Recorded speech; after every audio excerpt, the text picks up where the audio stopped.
네, 우리나라는 미국과 FTA를 체결한 나라 가운데 가장 높은 상호관세율을 부과받았습니다. 우리 정부의 해명에도 트럼프 행정부는 한국의 관세 수준이 미국보다 4배가 높다는 주장을 굽히지 않았습니다. 수출 타격을 피할 수 없게 된 가운데 이 정부는 자동차를 비롯한 관세 피해 업종에 긴급 지원책을 준비하고 나섰습니다. 네, 전민정 세종주재기자 화상으로 연결합니다. 전민정 기자, 먼저 관세율이 25%로 책정된 근거가 뭡니까? 네, 당초 미국이 상호관세를 발표하면서 우리나라를 더티 15에 포함시키지 여부가 관심이었는데요. 백악관은 더티 15를 직접 언급한 대신 무역 불균형 측면에서 최악의 위반 국가 약 60개국을 발표하며 여기에 한국을 포함시켰습니다. 일단 미국은 오는 5일부터 국가비상경제권법 IEEPA에 근거해 모든 국가에 기본적으로 10%의 보편관세를 부과한다고 밝혔는데요. 여기에 앞서 말씀드린 무역 적자가 큰 60개 최악 국가에는 기본 관세율 이상의 추가 관세율을 적용했습니다. 트럼프 대통령이 상호관세를 발표하면서 제시한 차트를 보면요. 한국에 대해선 미국을 상대로 환율 조작과 무역 장벽까지 50%의 관세율을 부과했다고 명시되어 있습니다. 다시 말해 한국이 미국에 부과한 관세율과 동일하게 한국에도 50%의 관세를 매기겠다는 겁니다. 다만 미국은 이번에 각국의 상호관세율을 부과하면서 일률적으로 절반 정도 깎았는데요. 이에 따라 한국에 대한 최종 상호관세율도 25%가 된 것으로 보입니다.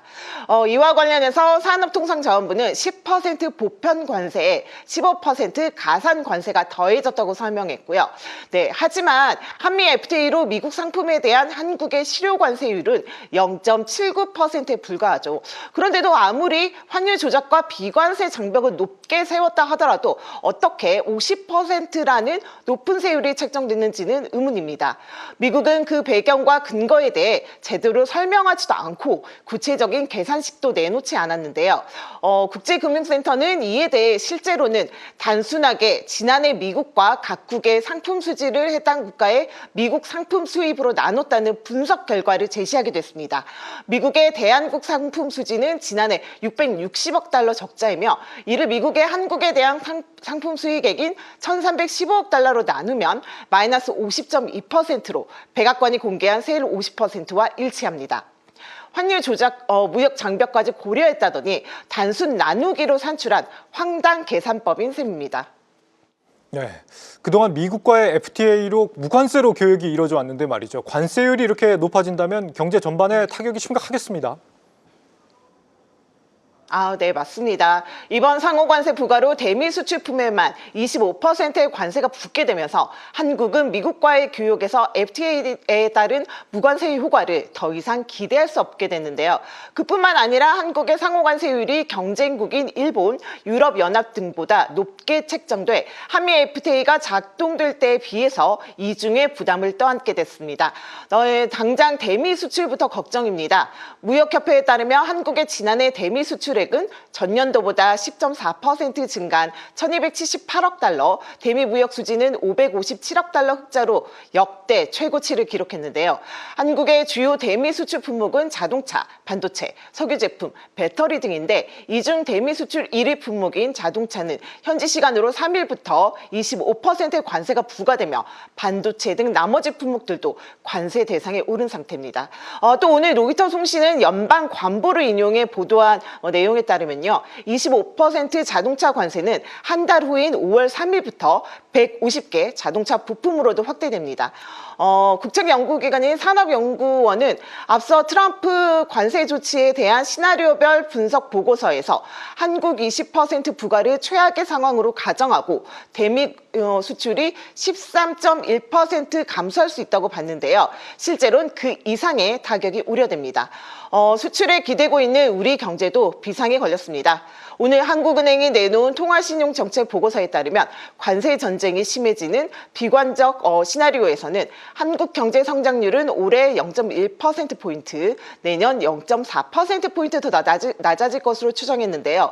올해 1.5%, 내년 1.8%였던 성장률이 모두 1.4%까지 낮아질 수 있다는 의미입니다.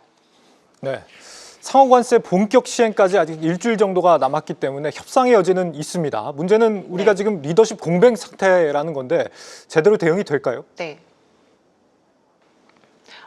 트럼프 대통령의 관세 조치가 현실화되면서 우리 정부는 그래도 새벽부터 분주히 움직였습니다. 한덕수 대통령 권한대행은 미국의 상호관세 부과 발표 2시간 만인 오늘 아침 7시 긴급 경제안보전략 TF회의를 주재했는데요. 한 권한대행은 안덕근 산업통상자원부 장관에게 기업과 함께 상호관세의 상세 내용과 영향을 면밀히 분석하고 피해를 최소화하기 위한 대미 협상에 적극 나서달라고 당부했습니다. 안 장관도 이어서 오전 11시 반 민관 합동 미 관세 조치 대책 회의를 열어 업계와의 공동 대응 전략을 논의하면서 저와 통상교섭본부장 박미를 포함해 긴밀한 대미 협의를 계속 추진하고 업종별 지원 대책을 마련하겠다고 밝혔습니다.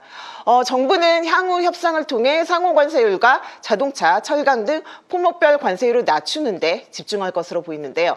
다만 탄핵 정국에 따른 리더십 부재로 협상력은 약한 상황입니다. 통상 고위급 인사를 4차례나 전에 워싱턴에 보내 협상에 나섰지만요. 트럼프가 행사에서 한국 자동차 등을 직접 언급한 것만 봐도 백악관 최고위급에서는 한국에 대한 부정적인 인식이 전혀 바뀌지 않았음을 알 수 있습니다. 특히 미국은 최근 한국 정부의 알래스카 LNG 사업 참여까지 요구하고 있는데요. 협상력 부재에 미국으로부터 제대로 받는 것도 없이 사업성도 검증되지 않은 대형 투자를 국가가 세금으로 떠안게 될 수 있다는 우려까지 나오고 있는 상황입니다. 지금까지 세종 스튜디오였습니다.